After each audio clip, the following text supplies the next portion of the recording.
Bonjour tout le monde, mon nom est Sarah Desamours, puis je suis agente immobilière ici à Miami, en Floride.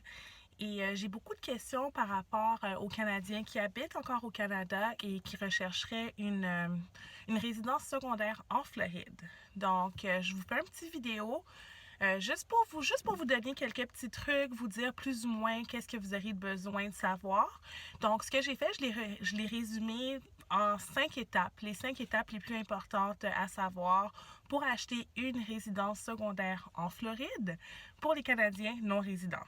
Alors, la première chose à faire est de contacter un agent immobilier en Floride, quelqu'un comme moi qui va pouvoir vous guider, puis dans le fond, vous référer aux bonnes personnes pour le processus.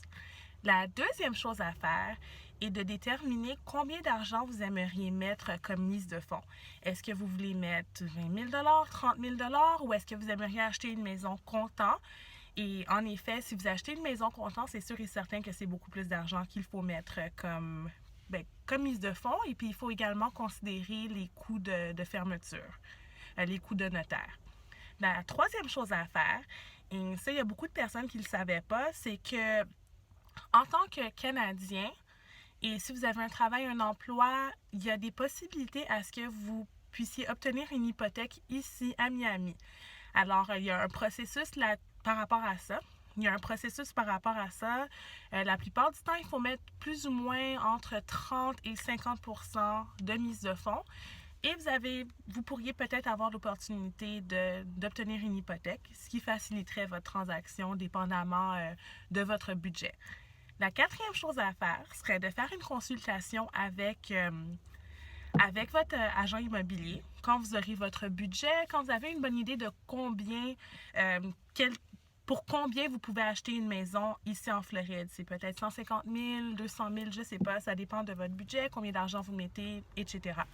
Alors, avec votre agent immobilier, vous pourrez déterminer combien de chambres que vous voulez, dans quel quartier vous aimeriez être. Moi, par exemple, même si j'habite à Miami, j'aide les gens jusqu'à West Palm Beach, mais est-ce que vous aimeriez plutôt Orlando? C'est vraiment, il y a plusieurs questions que vous devrez répondre pour faciliter la tâche à votre agent. Comme ça, au lieu de vous montrer 30, 40 maisons sur le marché, on va peut-être vous en montrer 5 à 10 maximum, mais qui respectent vos critères.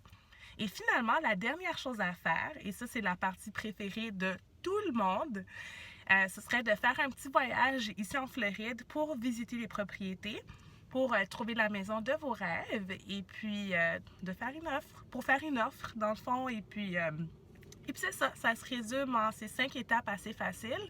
Si jamais vous avez des questions par rapport à cela, n'hésitez pas à me contacter. Moi, je peux vous aider. Je parle français, je parle anglais, je parle un peu d'espagnol.